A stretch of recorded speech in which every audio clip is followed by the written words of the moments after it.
Pete, it is wonderful to have you on Psyche Podcast once again. I'm really excited to have this conversation with you, where my hope is that we go deep into your recent article in the pamphlet from Everyday Analysis, which was exploring religion and psychoanalysis and Marxism. And you had an entry in there, Church of the Contradiction, where you explore so many wonderful ideas. And yeah, I just can't wait to kind of get into that. So, with that said, is there a place that you think we can start to kind of really get into the argument that you were making? Yeah, absolutely. And appreciate being back on the podcast. I love what you're doing. I think I said to you before, I think you've got an amazing work ethic. I mean, you just get people involved and you've gone in so many interesting directions. So it's very impressive. Thank you. And always enjoy the conversation. And I love the fact that you get on some of the people who I personally respect and admire very deeply. So yeah, the article itself, I start off by using Blaise Pascal's work, because I did actually, I ran a course on him recently. Sorry. And, Pascal's, he's almost like my favorite philosopher who I simultaneously disagree most with, right? In terms of Okay. that ratio, it's kind of like I really enjoy his work, his primarily Pensée, the book of fragments that he penned and was never able to put into a book. He died before he was able to pull them together. But these are incredibly beautiful fragments that beautifully articulate the human condition and also express, I think, very profoundly the religious response to the human condition. So I wanted to use Pascal as a foil to kind of discuss my own work. As I say, precisely because I respect Pascal so much, it's very easy to pick a straw man. But I wanted to take someone whose work is so thoughtful, so brilliant. I mean, he was one of the greatest minds of his generation. He was a contemporary of Descartes. And, as brilliant as Descartes, he was a great mathematician, a brilliant inventor, incredible religious writer. So like a kind of a Renaissance man in many ways. So if you want, we could start and I could kind of briefly outline this book and how we can kind of make sense of it, and then we can take it from there. Absolutely. I think that's the perfect place to start. Oh, great. So the problem always with translating Pensée is how to organize the fragments, because as I say, he never finished this book. And also I should say what the book was for. It was his attempt to write a comprehensive apologetics for the Christian faith. So this was his attempt to kind of show people the reasonableness of faith and to invite people into the life of faith. But he was never able to complete it. And so sometimes people try to organize it just in terms of the dates when he wrote the fragments. Some people bring them into broad themes, and some people kind of bring them into chapters. So there's various kind of ways of doing it. I think the best way of understanding Pensée is to use a fragment as a key to the rest of the works. And there's a fragment where Pascal talks about the order of the body, the order of the mind, and the order of the heart. And he talks about each of these separately. And I think that if you want to understand it as a whole, you can kind of group the fragments into each of these. So we'll start very quickly with the order of the body. And he uses the analogy of a line, a square, and a cube to show that all of these are interconnected. The body is the line, the mind is the square, the heart is the cube. So in other words, we're all have elements of these three orders within us.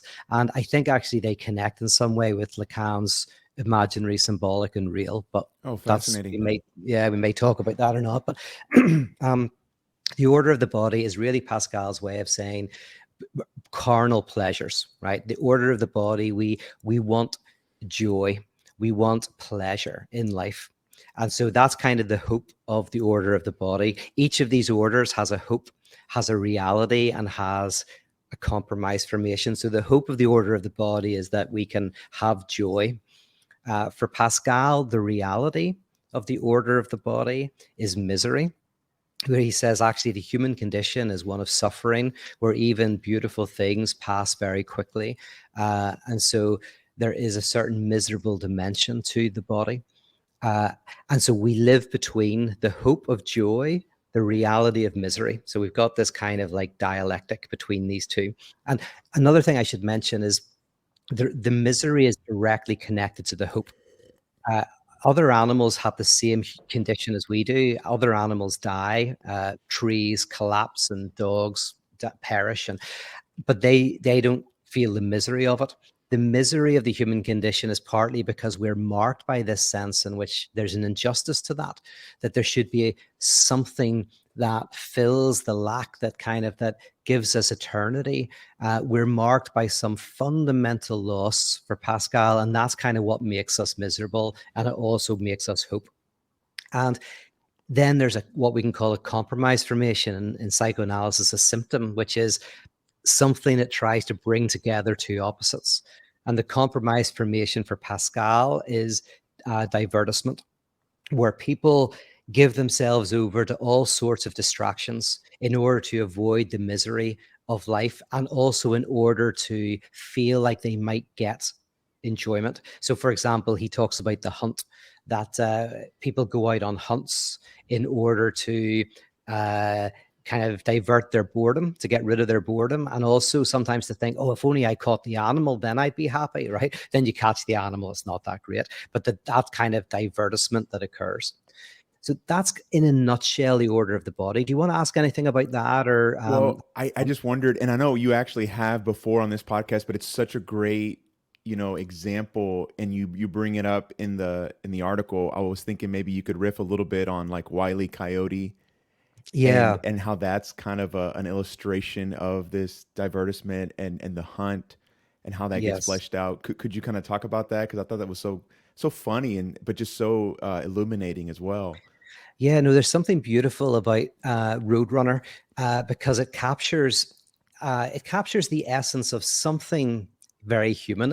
And by the way, there's some people have written very beautifully on this, that cartoon physics uh, describes deep truths. So, for example, whenever a character runs off the side of a cliff and the legs keep spinning and it doesn't fall until it looks down, there's a certain sense in which that cartoon physics, while not being literally true, is kind of true of the human experience, in that something can be over in a relationship. For example, it can be, we can have, the disaster could have already happened, but until we look down, until we symbolize it, we somehow avoid confronting the catastrophe. That's great. So another thing about cartoon physics is the eternal chase. So you have it in Tom and Mm. Jerry, but you have it beautifully described in Wile E. Coyote chasing Roadrunner, where it's just one episode after another where Wile E. Coyote does not catch the Roadrunner, and he's fixated on the Roadrunner. He's absolutely obsessed by the Roadrunner because there's an impossibility. He just can't catch it.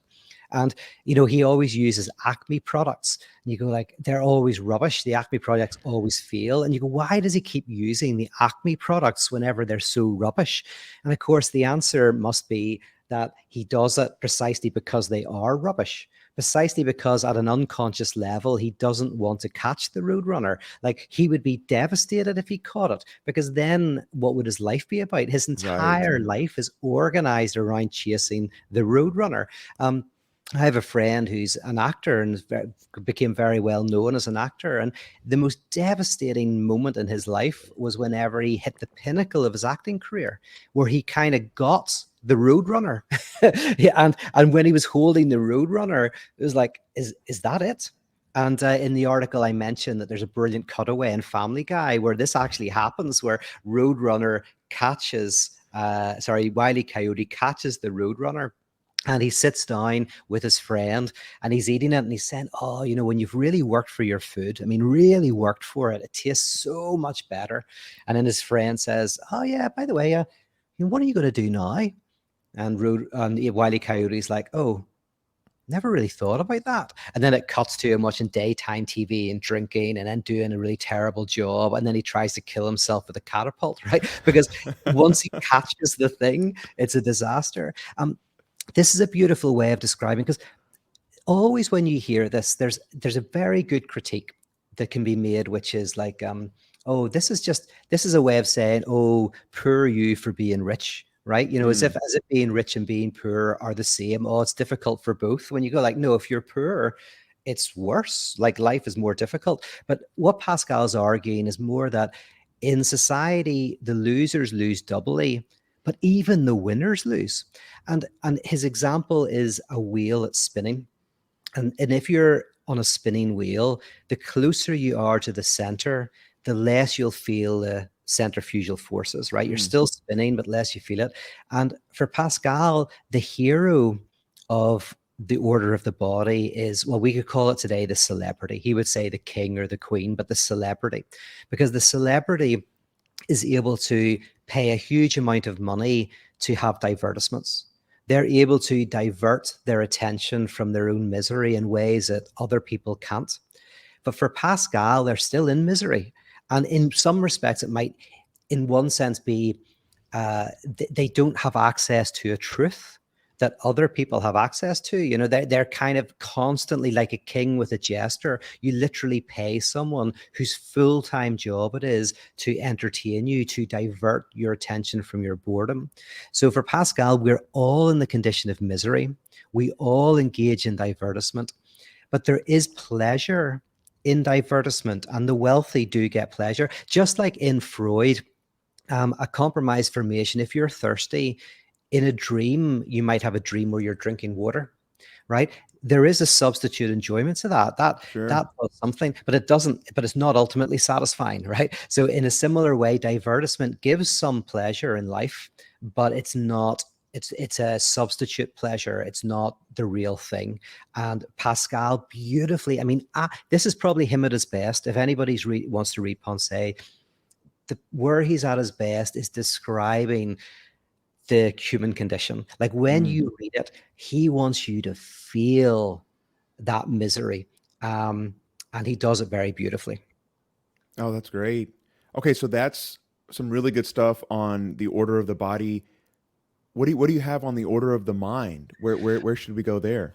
Yeah. Okay. Oh, and can I say one final thing about the order of the body? Actually, Absolutely. yeah. Cheers. Because the other thing is why is Pascal doing this? Right. So whenever at each order you go, why is Pascal painting this picture? This is what makes the book so subtle. Um, is at the order of the body, he wants the reader to hope that religion is true, right? Because Mm, for him, and let's take Christianity because he's arguing for Christianity here, where he says, like, you know, Christianity promises eternal life and a heavenly fulfillment and all of that, right? So there's a promise. And so Pascal at this point doesn't want the reader to think it is true, doesn't want the reader to make any commitments. He just wants the reader to go, oh, wouldn't it be nice if there was some sort of way to get rid of that misery, to fulfill it with eternity, right? So that's the apocalyptic, or sorry, that's the apologetic. That's good Freudian slip. that's a That's good the slip, man. We got to yeah, get I into know, that.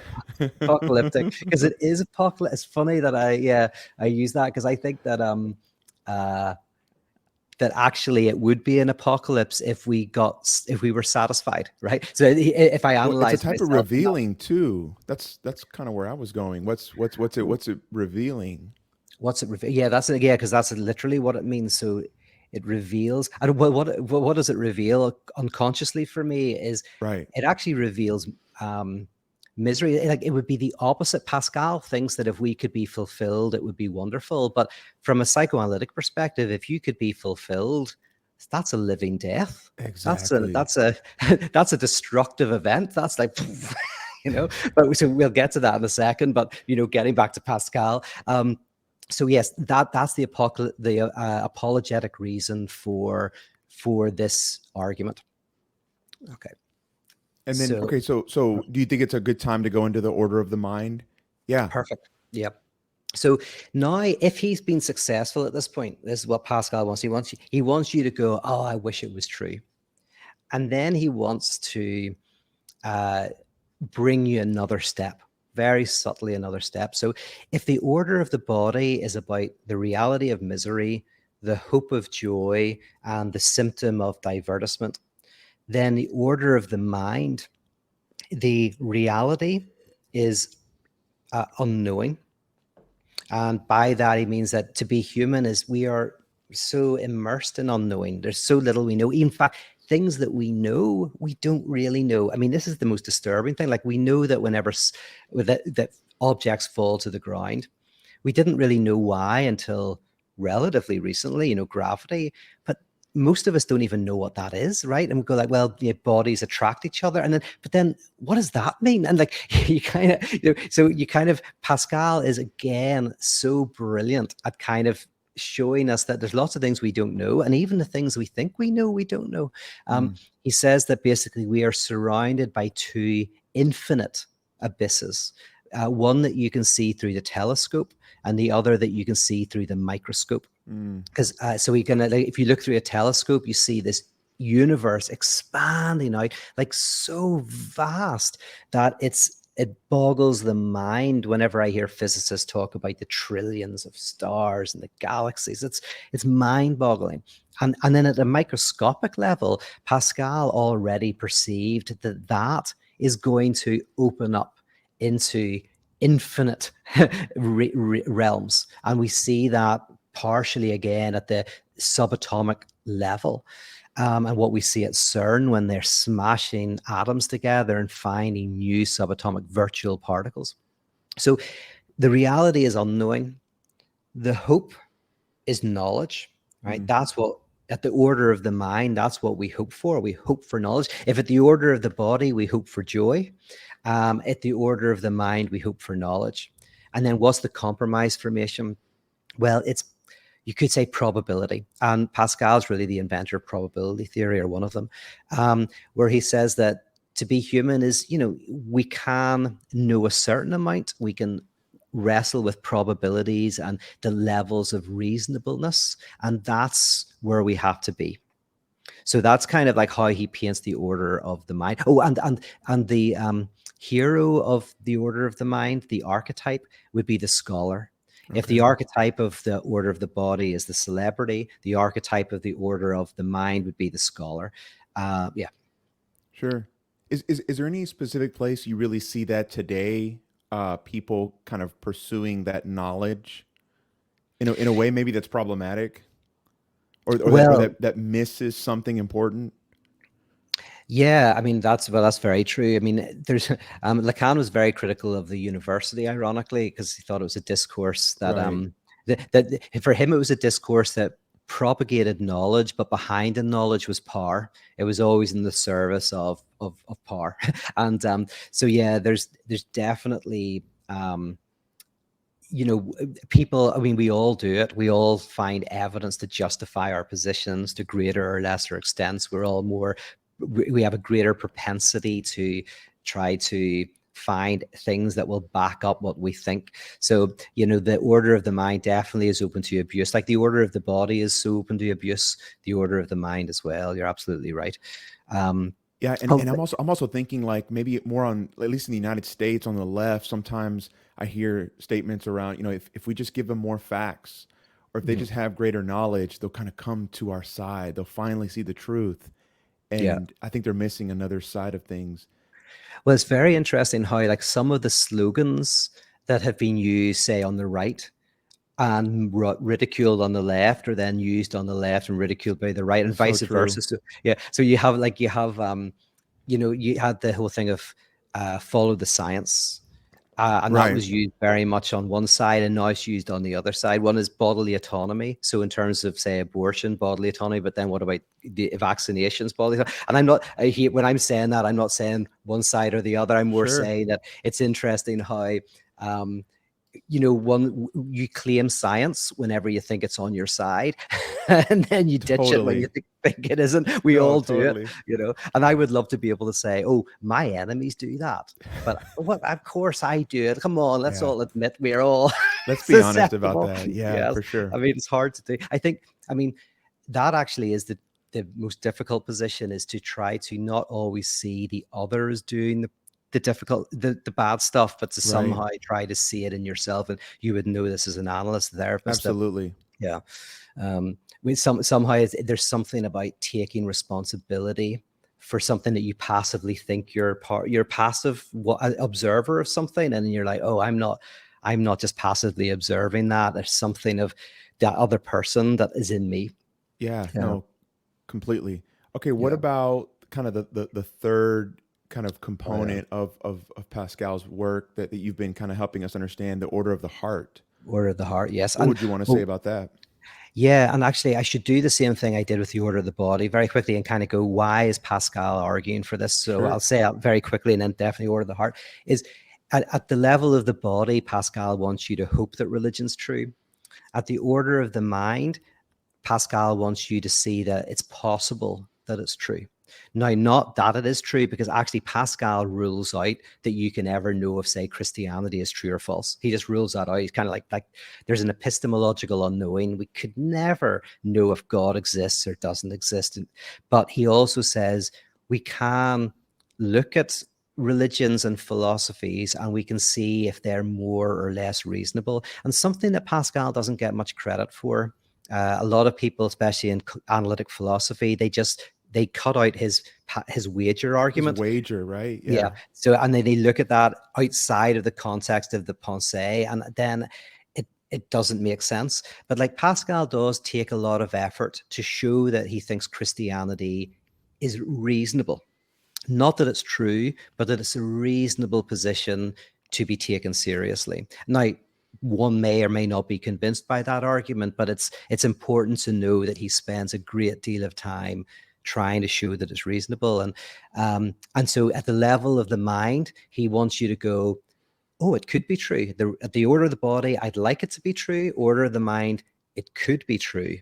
And then yes, we can go to the order of the heart. Um, uh, this this is interesting.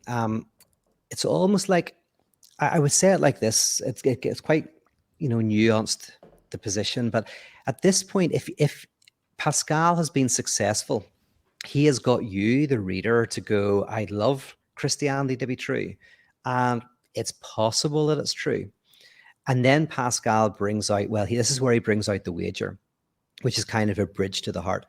He says, well, if you'd want it to be true and it's reasonable that it might be true, then what you should do is open yourself up, be receptive to that truth, invite that truth, right? And you can't do it intellectually, because he's already shown that you can't intellectually prove it's true. You have to, in one sense, and this is what he means by faith, but you open up your heart and be receptive, right? And then he says, what does it look like to be receptive to the possibility of faith? He says, well, to be receptive would be to do what people who say they have faith do, right? So, if you look around and if there's somebody who seems to have, and this is actually, I should say this, at the order of the heart, this is where Pascal believes you can get what is hoped for in the other orders. Mm, So in the order of the heart, you can have a joy that the body does not know, and you can have a certainty that reason does not know. So at the order of the heart, there is something about certainty and joy, but it's not the joy of having loads of money or being famous or catching the roadrunner, right? And it's not the certainty of having studied something so deeply that you kind of feel you've grasped it entirely, right? So that's why he says the heart has reason that reason does not know, right? So to open yourself up to this. Oh, and love is an example. It's not all okay. supernatural. And like when you love someone, you can kind of like have a joy in that love that's Sure. nothing to do with fame and money and fine food, five-star hotels or whatever, right? And you can have a certainty in that love that's not reasonable, right? Why Mm, would you trust this person? Absolutely, especially sometimes because you shouldn't, So right. you experience a joy and a certainty that at the order of the heart, the order of love that you don't otherwise. But he says that faith is at the order of the heart as well, Okay. and that what you should do is be receptive to faith, because he says there's only two reasonable people in the world: those who seek God with all their heart because they do not know God, and those who serve God with all their heart because they do. So he says to be reasonable is to be receptive. To be receptive is to do what the saints do, because Mm, the archetype of the order of the heart is the saint.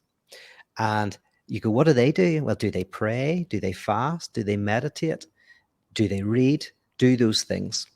Now, here is where Pascal is often misunderstood, okay. because people think that he's saying fake it till you make it, right?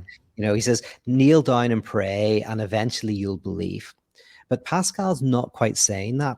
What he's saying is kneel down and pray, and at worst, you actually will find that those are quite good, things to do, right? So he might actually like these people who talk about, oh, meditation's good for the mind, or Right. it helps alleviate ADHD or whatever. He probably, or what Sam Harris kind of says about meditation. Pascal would probably say, yeah, if you meditate, you go for long walks, you detach yourself from frenetic pursuits, you'll actually, that's good. But he Sure. says, so at its worst, he says that those activities you'll benefit from.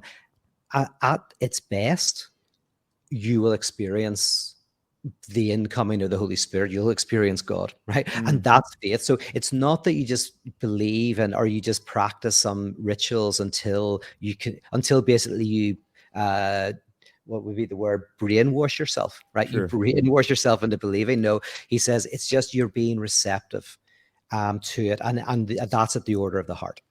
Gotcha. Okay. Now, okay, so Pete, I think at this point, like in your article, I think you kind of start bringing in your own reflections on psychoanalysis and pyrotheology and how all this connects. I Mhm. know one of the first things that I wanted to kind of highlight, if you feel like it really connects to kind of the structure of the article and what you're trying to say, was this distinction you make between jouissance and misery. Yes. Could that be a place that we go if you feel like it fits? Absolutely, Okay. absolutely. That's a perfect place to start, because that really hits on kind of my rereading of the order of the body. Okay. Um, and in a nutshell, what I'm trying to do in the article is I spend a good bit of time doing justice, I hope, to Pascal, because you always want, if you're Yes. going to disagree with someone, you want them to agree with what you're saying about them before you Right. disagree. So, um, the thing that I think Pascal misses, and I hate to say it like that, because Pascal is a forerunner of existentialism, and he's a Mm, forerunner of some psychoanalytic thinking, et cetera, et cetera. But what I think wasn't able to be gotten at that point was that he thinks that all desires want to be fulfilled, right? If you're mm, hungry, you want to eat. If you're thirsty, you want to drink, right? If you got sexual desire, you want to have sex, right? And of course, that makes sense when you think of it. You go like, if I have a desire, of course, I want the desire to be fulfilled, right? right. And this has traditionally been used as an apologetic argument in Christianity. Right. C.S. Lewis C.S. really liked Lewis, it. right? Yeah. That's right. Oh, yeah, you remember? Yeah, absolutely. Yes, it's very famous. He brought it up a few times where he said, you know, that your desires are pretty good evidence that there is something that will fulfill them. And he says, if you're on a boat in the middle of the ocean and you're hungry, it doesn't mean you'll get food, but it's pretty good evidence that something like food exists. Mm, And then, of course, as you know, he says, and we have this desire for eternity in our hearts. We have this desire for a type of peace that nothing can give us in the actual material world. And so C.S. Lewis, taking this old argument, says that's pretty good evidence that there's something out there that will fulfill it. Now, I think the main response to that is to say, what if, in addition to the desires we have that we want fulfilled, we as humans have a desire that we don't want fulfilled? There is or even more correctly, we have a desire that is fulfilled by not being fulfilled.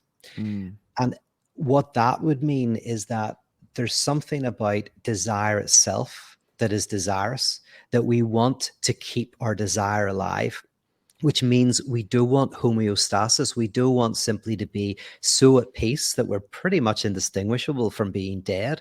And so that's why, in unhealthy ways, people maybe create arguments in their relationship. It's actually a way to try to bring desire back, in some way to right. bring something in. So if that's true, um, then the human condition is one in which we don't want at a fundamental level to be fulfilled. We want to, in some respects, revolve around a lack of fulfillment. That's called drive, right? Mm, Drive is that this very notion. And what I argue in the article, and I don't know if we'll be able to, I feel like I'm telling you my answers without showing the working out, but we'll do a little bit of that. sure. And the working out's the important bit.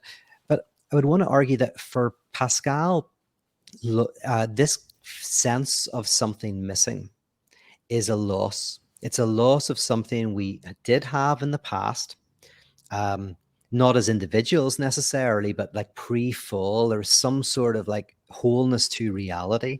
Then there was some sort of loss of that wholeness, and we yearn to get it back. So Mm, that's the structure, which I think is the religious structure par excellence. for There is a sure. wholeness, yeah, there's a loss of that wholeness, and there is a return to it.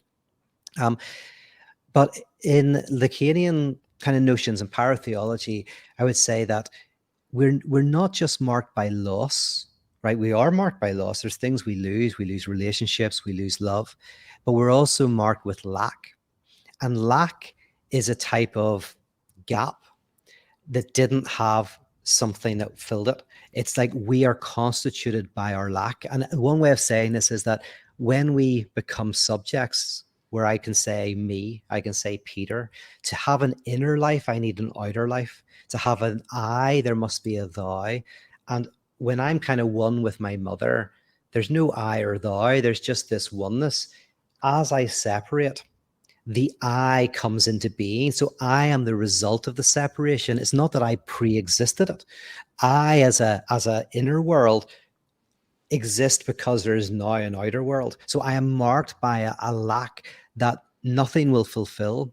And so this is why I talk about jouissance rather than misery, because jouissance is a description of a type of suffering and joy, a pleasurable pain.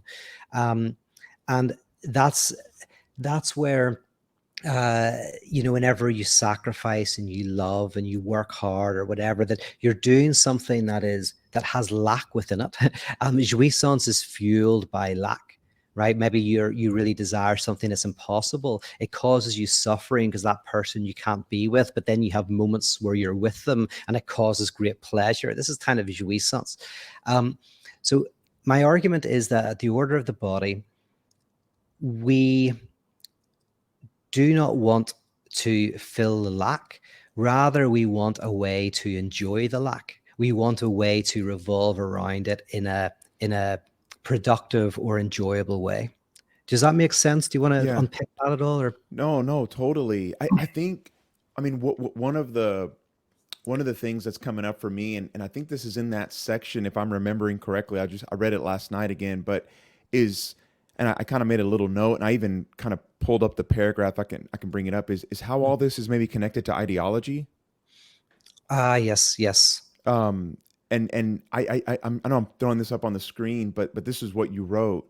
Um, which brings us to the heart of ideology. For ideology at its core is that which allows us to imagine that the alienation which constitutes subjectivity is in fact an historical and contingent reality absent from the past, potentially able to overcome in the future. Ideology covers the inherently holy dimension of reality, doing so by offering solutions to our alienation while keeping us fundamentally rooted in the most unhealthy forms of alienation. yep, Is there something that you could kind of say about that to kind of like yeah. push things forward? Absolutely. Let's unpick that. That's because there's a lot in that quote, and this does hit very deeply with what I'm talking about. Good. Um, so we could look at it in relation to um, interestingly, if uh, if we are constituted by lack, right? If in a sense we are inherently alienated, right? There's an inherent dimension in which we feel that we are imposters, right? So the person who feels this most deeply is the hysteric. And this is why for Lacan, the hysteric, in a sense, we're all hysterics, right? So the hysteric used to be connected with, women, and it used to be used negatively as a word. And it is actually still in psychoanalysis connected to the feminine, as obsession is connected to the masculine, and obsessive and hysterical symptoms, they're just two forms of neurosis. But actually what Lacan did is said, well, but there's a sense in which the hysterical, which was once seen as negative, is universal. There's actually, in fact, psychoanalysis, it tries to hystericize the subject. So when you go to analysis, they ask questions and get you to be curious about yourself and ask questions about yourself. So the stereotypical hysteric is the one who feels like they're an imposter, right? Whether if they're a teacher, they feel I'm not really a teacher, right? I might feel like I'm an imposter syndrome, or they question, do I really love the person I'm with? Am I doing the right job? There's this sense of questioning one's identity, never feeling at one with one's identity, right? We can call this A does not equal A, right? If A is who you are, then hysteria is like, I am not who I am. I'm a teacher, but I'm not a teacher. I work in a restaurant, but I am also not a chef, right? So A does not equal A. And for Lacan, that's the truth. So the hysteric experience is the truth of subjectivity, which is none of us are who we are, right? So if that's true, then alienation is part of what it is to be human, right? That's it. And what happens in contemporaries in ideology, what happens in ideology is that alienation is covered over and it's rendered contingent. And by rendering contingent, what that means is, oh, you're only alienated because there's that Jewish community that are, have all the power, control the media, or immigrants, or what, and there's lots of groups today that are blamed on all sides, right? Sure. Scapegoating, whatever side it is, men, women, so some group that's to blame for this contingent alienation that can be overcome either religiously or culturally, or you can overcome it with commodity satisfaction, with psychedelic enlightenment, with sexual liberation, right? All sorts of promises that will overcome the alienation. In Lacanian psychoanalysis, the idea is that alienation is constitutive, and the only way to overcome it is to redouble it, right? And what does it mean to redouble it? To redouble your alienation is to realize that not only are you alienated, but everything is alienated, not just other people but God, or ultimate reality, is not at one with itself, right? The name of that in evolution in biology is evolutionary theory, the non-at-oneness of the biological organism that can create complexity. The name for it in politics is democracy, the non-at-oneness of the social body that creates civilization. The name for it in psychoanalysis is the unconscious, the non-at-oneness of consciousness. The name for it in physics is wave-particle duality, right? So, but all of this is to say that the alienation that I feel is reflected in reality itself, which connects with a radical reading of Christianity, because all religions have this notion that you're alienated, right? And you have to Right. overcome the alienation. And you either overcome the alienation by discovering that it's not real, right? It's an illusion that you have to see through, or it is real, and it can be bridged in some way. But in Christianity, you have this very fascinating thing where you go to God feeling alienated, and then you realize that God is alienated with God, right? So, whenever Christ cries out, my God, why have you forsaken me? That's called redoubled alienation, because I'm Mm. alienated from God. God's alienated from God. So then I am unified to the absolute precisely in my alienation. What unifies me with ultimate reality, I guess this metaphor, so with ultimate reality is asymmetrical. That then cures you from seeking something that will ultimately overcome all alienation. And then you can fight for a better world, but realizing that the fight itself is where the enjoyment is. The fight Mm. for the kingdom of God is the kingdom of God.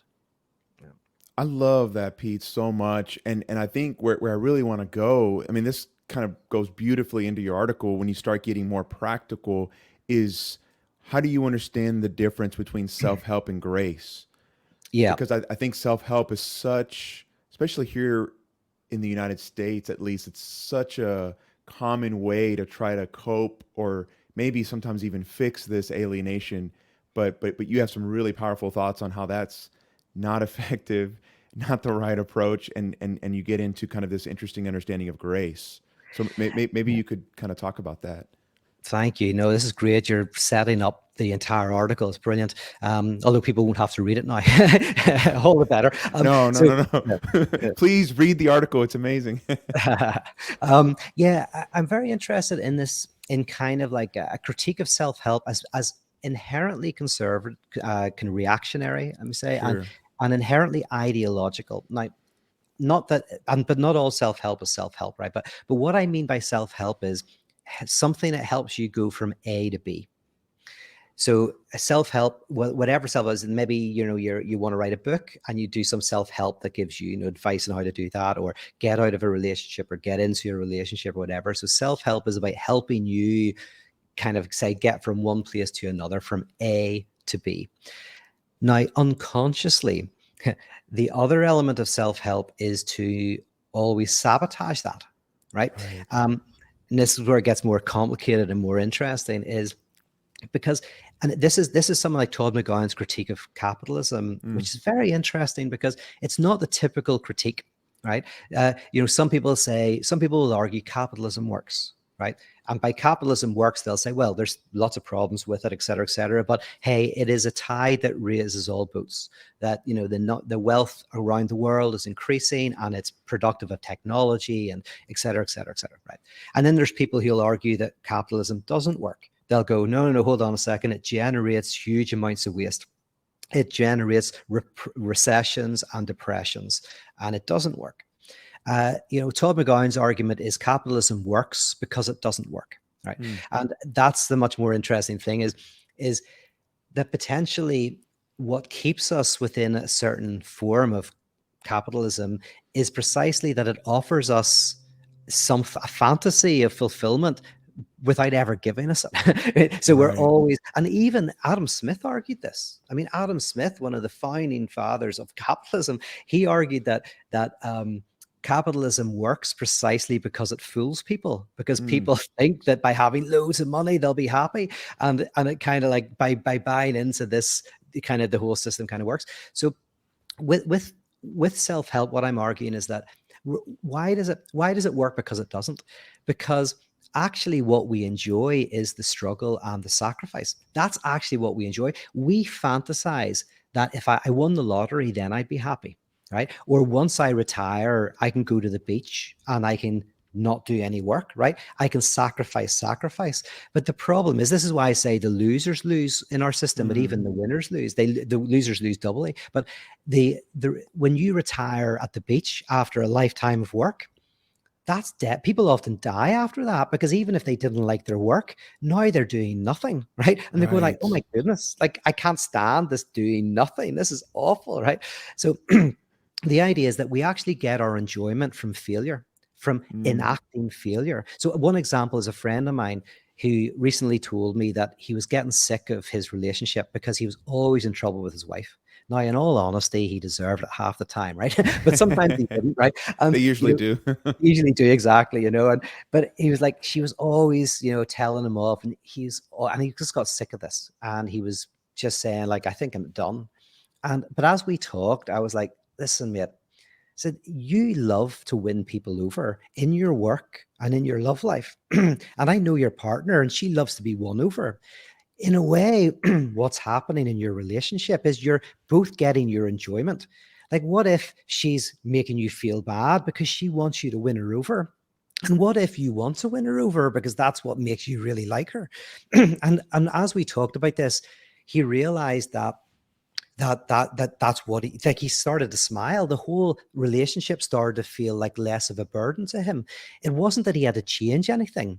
He just had to face the fact that they were already getting some level of enjoyment, and he just needed to symbolize it and kind of understand it. And then he went back to his partner, and the relationship is really dramatically improved. Now, the example there is, he didn't go from A to B. He just looked at A, right? And he realized that A did not equal A. He realized that there was an unconscious dimension of enjoyment in what he was already doing. But in seeing that, the transformation occurred, right? So with self-help, there's always this kind of almost like this promise of non-alienation, this promise of getting beyond the alienation. Whereas with grace, you don't have to do anything. With Mm. grace, you just look at yourself. Grace can be described in Tillich talks about it, is the acceptance that you're accepted. I love that. Is beautiful. And it also shows that maybe grace requires another person, because That's that good. yeah, and it requires someone accepting you, and then it requires you accepting that acceptance. So AA, I think, is a Right. beautiful example where Yeah. someone goes to AA and they feel guilty and they don't speak and they don't say anything, but then eventually they accept the acceptance that's in the room. It's always been there, but if slowly they accept the acceptance, and then they're able to say, my name's Pete, I'm an alcoholic, and they're able to talk about their struggles.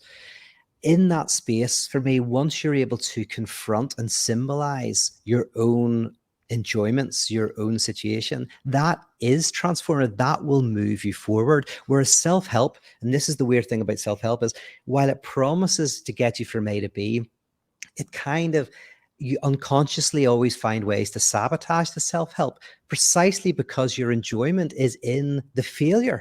You don't consciously know that, but unconsciously your drive knows it. So that's why grace is superior to self-help, I think, and that's why grace is emancipatory, and I think self-help is generally reactionary. Yeah. Oh, that's brilliant, Pete.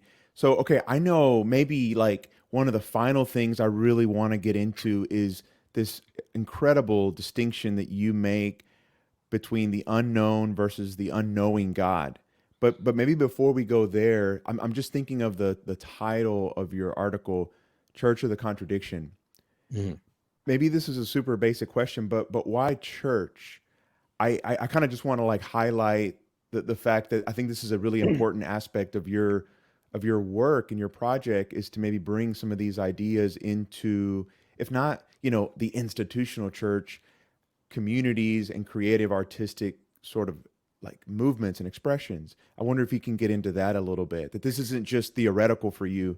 This is something that maybe is embodied and lived out. Yes. Absolutely, and that's a great question, and one that I'm not asked much, but also I've only started using that term recently. um, Okay.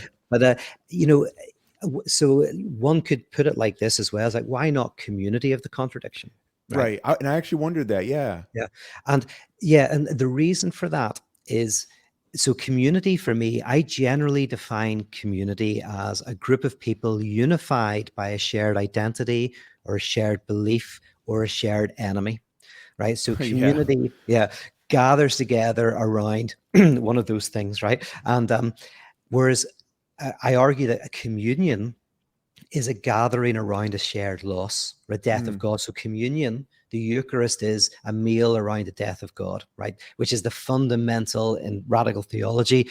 The death of God can be a shorthand for saying that reality itself is fundamentally abyssal, right? There is a dimension of asymmetry within reality itself. So communion is also, an AA for me is a form of communion, because you're gathered together not around a shared set of beliefs or a shared enemy or a shared um, identity, because you'll get so many different types of people in AA. right. You're gathered together around a shared loss, trauma, a shared, because even alcoholism is usually connected anyway to a fundamental loss in the past, like usually so fundamental loss, and so within AA you have a communion, a group of people in a circle, literally in a circle with a void in the middle, in a space of grace, making a place for that lack, not trying to cover it over, not trying to hide it, not trying to escape the alienation, but acknowledging it, saying it's there, and eventually enjoying it, which you come to about. So communion is a better word for me than community. But then communion is quite it's quite wordy, right? And so why do I go to church? As the Yeah. next level is church. Well, this might be an impossible task for me to redeem this word, or not even redeem it, but to Because it is find a little bit another. of a dirty word, right? For a lot of It us. is. Yeah, 100%, 100%. And I sometimes love that. I sometimes love Yeah. to take a word that people don't like and use it, only because it often shocks a person into thinking. Like if I say, and now the word heretic is very common, but I wrote a book called The Orthodox Heretic. And this is before it became a kind of cool word, but I kind of used the word heretic partly because it stops you in your tracks. So I Oh love yeah. that. And my podcast is called The Fundamentalists, right? Right. Right. Again, it's jarring. And so with church, The reason why I like this term is I think it's got a potentiality in it. It's an actuality with potentiality. So in Mm, philosophy, traditionally, you think of a potential as in I'm going to make a birthday cake. So it's potential. It doesn't exist. I'm going to make a birthday cake, and then you make it, and then it's actual. So there's potential and there's actuality. But then some philosophers will say, well, no, but there's also potentiality within actuality, right? So mm, what is actual contains all these potentials. So what's the potential within the word church? Well, I'm taking this Hegelian approach to Christianity, that there is this notion that Christianity is about a divided absolute, a self-divided, alienated, unknowing God, which actually connects with where we're going here. And so when I say Church of the Contradiction, I'm using church to say a group of people gathered around the and liturgy and ritualizing the reality of a fundamental antagonism within all of reality. So that's what I mean by church. And so it's carrying a lot of freight, but that's why I'm using that term. got you. Okay. So yeah, so yeah, I don't think you necessarily mean, one specific church or the institutional church. It's No. something, yeah, bigger than that. Yeah. Yeah. Oh, and then and another dimension to church, which is connected. So when I say what I mean by church is a group of people gather together around a central antagonism, an ontological unknowing, right? That's the kind of theoretical term. The practical term is Yeah. church is a place of music, spoken word, and ritual. And Mm, for me, music should help you feel the truth of this contradiction. The spoken word should help you understand this contradiction, and ritual should help you incarnate this truth, this contradiction. I love And that. yeah, and so like I think we need art, we need ritual, we need music, we need philosophy. Like we need these tools to help us live into this very disturbing truth, because this enlightenment is not easy. This enlightenment is the opposite of what you see in LA, where enlightenment is a freeing thing.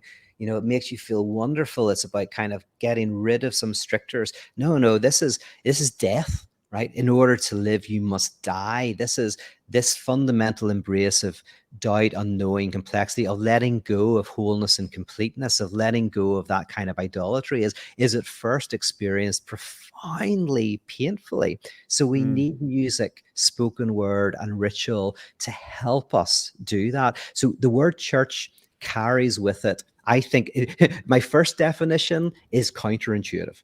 But the second definition is intuitive, as in when people think of church, they think of music, spoken word, and ritual. And I want people to think that, because that's what I want to do. I want a place that has those three elements. got you. Man, that's so good. So Pete, but before we kind of go to the unknown versus unknowing God, just one more maybe practical question.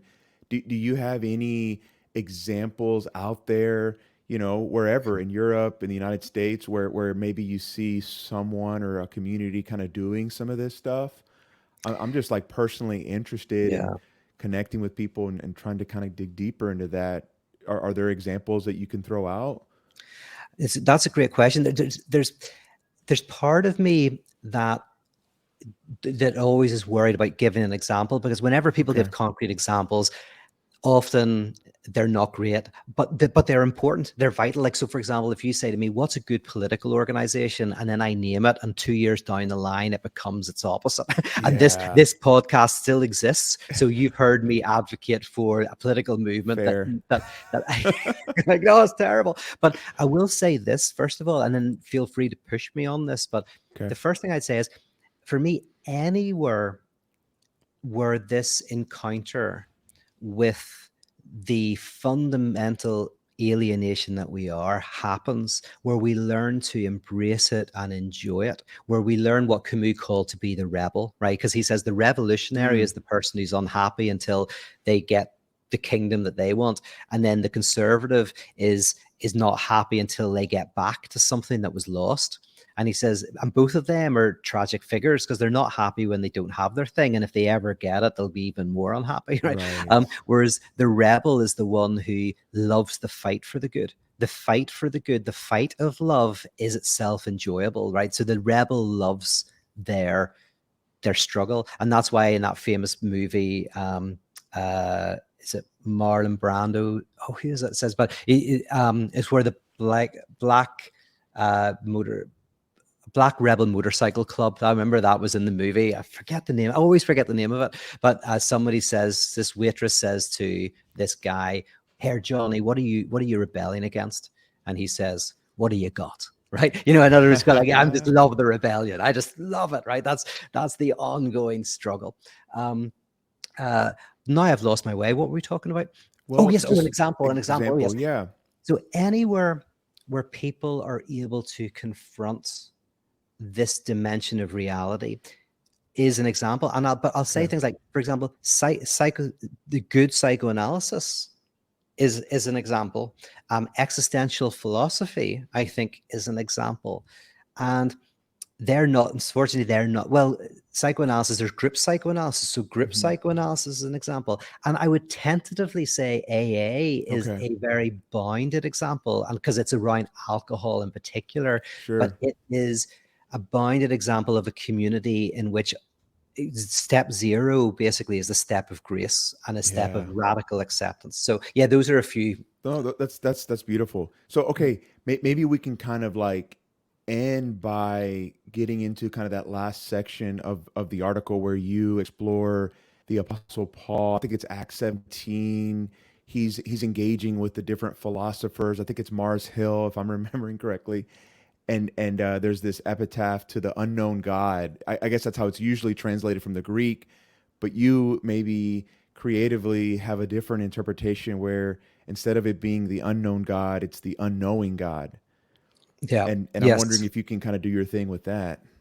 Yeah, I mean, so this is where I'm practicing a little trick that you know of in therapy and analysis, which is being a literalist, right? So the analyst annoyingly doesn't listen to what you mean; they listen to what you say, right? And Sure. that's why, I mean, one of the things I love about psychoanalysis as a discipline is it you realize you're saying one thing but meaning your mother, right? That's Yeah. the kind of thing, right?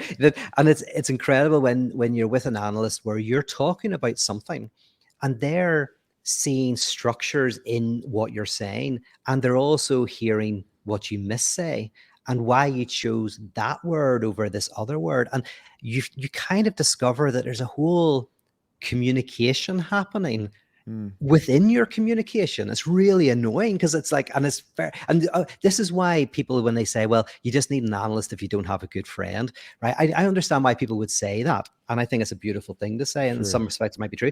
But in a way, no, the analyst couldn't be your friend. If you had a friend who was like an analyst, you'd punch them. They constantly would be bringing up this language, this discourse that is within your discourse that you Right. don't hear. Zizek uses the example of a guy who's smuggling wheelbarrows. You might know this story. This guy Seamus, he's oh, I've just given the answer away. Oh dear. Okay, well, I'll tell you the joke anyway. Yeah, no, But that sounds great. it's this guy Seamus. He goes across this border, north to south of Ireland, and he's always got this wheelbarrow. And the border guards hear that he's smuggling something, and they're like start searching him, and they look in the wheelbarrow. There's always all this junk in it, and they search his pockets. They can never find what he's smuggling. And eventually, years later, one of the border guards sees Seamus in the pub, buys him a drink, and says, "Seamus, we knew you were smuggling something. What was it?" Seamus takes a drink and says, "I was smuggling wheelbarrows," right? So the idea is that we're looking inside the Mm, wheelbarrow to see something, but it's the wheelbarrow that's the issue. And that's a difference again between a proper psychoanalytic understanding of the unconscious and other the ideas that it's more like an iceberg, you know, the tip of the iceberg, and then there's this substantive thing beneath.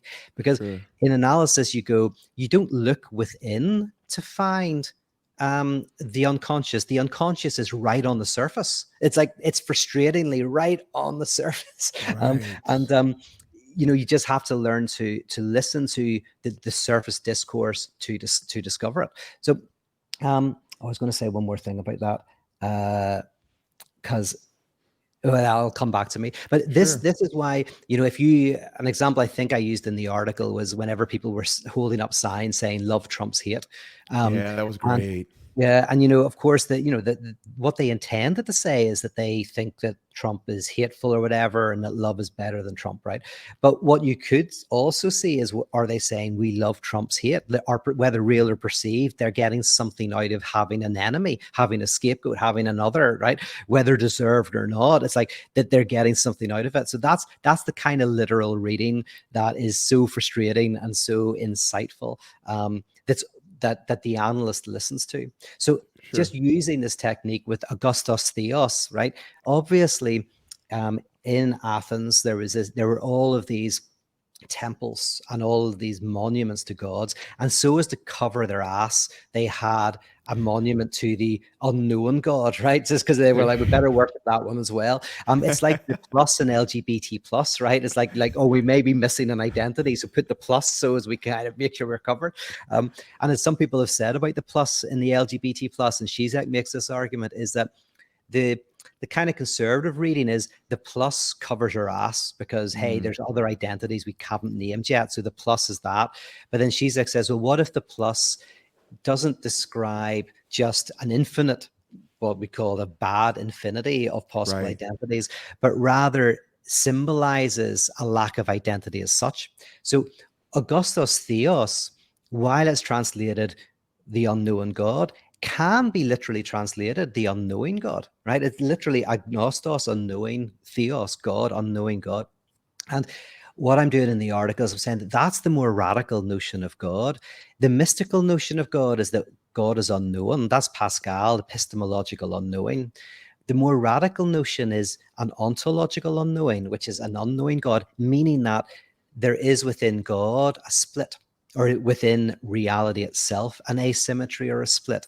And the name God, the signifier God, names that split itself. And that's so important, is to be able to symbolize and name the lack.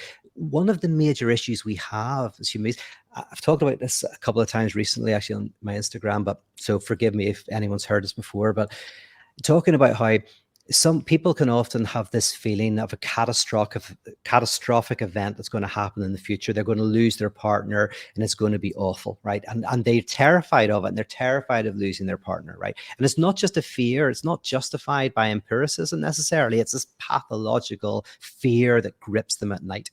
Oh yeah. Often there's one of two things happening there. One is the relationship's already over. They just haven't symbolized it, right? And they have to go to therapy just to put words to the fact that it's already ended. So Right. it's not going to end. It already has. You just haven't noticed. Like a friend of mine who always hid alcohol when her parents came around because they were very conservative. And I said, "Did they not know you drink?" And they were like, no, they do know I drink. But if I kept the alcohol out, there'd be a catastrophic argument, right? And I Yeah. said, well, the catastrophe's already happened. You're all just ignoring it. That's an example of the cat off the side of the cliff, right? Oh yeah. Oh You yeah. just haven't looked down. But also, often it's not because the relationship's over. It's because there's been a catastrophic loss in their past. Maybe they were sent off to boarding school. Maybe their mother or their father died, or they lost a sibling. And actually, the fear of losing their partner in the present and future is actually because they haven't symbolized that they actually had a fundamental loss in the past. Now, the good news is then all they have to do is symbolize. The apocalypse has already happened. You just have to find words for it, right? So in the same way, what I'm arguing is that in our contemporary society, we need to symbolize the fundamental alienation that we are, not cover it over, not relativize it, historicize it, but to symbolize it, to get away from the religion of pure positivity that we live in today, the religion of the entrepreneur, of the self, the person who can just do it, a galvanized life hack, positive, but you're not castrated, you can be all that you can be, right? We have to Right. be able to symbolize the negative. And one way of doing that radical theology is to see that God is the signifier of this fundamental unknowing in reality itself. And again, this is not a big difference from Orthodox religion, right? Because Orthodox religion, God is the signifier that signifies something beyond signification, right? So the traditional notion of God in Anselm is God is that than which none greater can be conceived. And what he means by that is not that God is something you can conceive, God is greater than conception, and we cannot conceive anything greater than that, right? So the signifier God is exactly a signifier that says it doesn't capture what it signifies. Now, in a sense, no signifier does, but God is the Right. master signifier, really, the par excellence example of this. But in this example, it's not simply that the word God fails to grasp this substantive reality. It's more radical than that. It's saying this is the signifier that says that substantive reality can't grasp itself. That's salvation. Whenever we encounter in our own alienation in reality itself, that is where a fundamental transformation occurs. Oh man, that's so good. Okay, so Pete, I guess at this point I've kind of come to everything I wanted to ask you about your article. Is there anything that I missed that's important to highlight, or is there anything kind of in your own work that's coming up that you would want to throw out there for anyone who's listening to kind of participate in or engage with or access? Thank you. That's great. No, I mean, this has been so systematic. You've really allowed me an opportunity to really lay out, at least in skeleton form, the argument. I Sure. guess then the thing that I would say is the reason for the article. It's almost it's a forerunner for me actually setting this up. Right. I used to run this. I used to run a community called Icon in Okay. Belfast for 11 years when we lived this stuff out. Oh And wow. yeah, and That's cool. Dang. yeah, that was before I went to America. That's so I cut my teeth in working concretely doing this stuff, and so I'm going to get back to that. And what I Okay. want to do is when I did Icon, it was before you could really record everything and put stuff online, so nothing exists. So this time, I want to do this, have it available online, so that people can see one example of how it's done. Not even a great example, but one example of how it's done, and will hopefully inspire people to bring these ideas into either their existing collectives or to create new collectives. So that's what I want to basically my next stage and my next decade of work will be creating a version of the Church of the Contradiction with liturgy, spoken word, and ritual. Oh, that's amazing. Man, at some level, if you would ever let me, I'd want to be a small part of Oh, just continuing to connect with you at least, because I'd be interested in that. Oh, 100%, man. No, like you've been, I mean, you've positioned yourself, I don't know, purposefully or not. I think just because of your passion, but as somebody who has been giving voice to these ideas more than anybody I know, by Mm. having people like Richard Boothby and Todd McGowan, myself, like, Helen, Alfie, and you're talking to all the people who, or you're giving voice and platform to these ideas and you're voicing those ideas yourself. So you, whether you want to or not, you're an integral part of this movement. That's kind of awesome. Yeah. Yeah. Yeah. No, and at some point, if you ever make it to Houston, I think there's some interesting connections with what you do and the Rothko Chapel and how Yeah. that space communicates so much of the lack and the contradiction. But I Yes. think those I are kind of tried to do future an event conversations there. for us. Yeah. I tried to do an event there once because it's one of my favorite places in the world is the Did Rothko you? Did Chapel.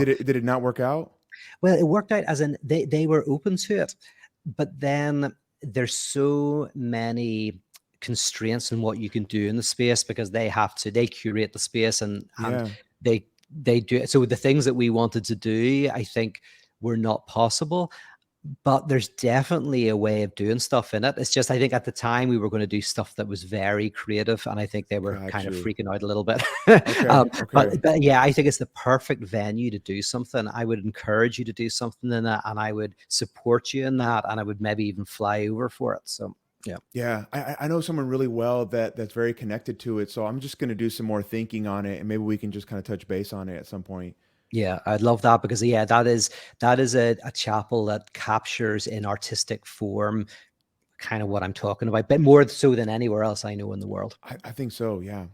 Okay. Well, hey Pete, thanks again for being a guest, and I hope that we stay connected. And yeah, I'm excited to kind of share this with the world. Thank you, man.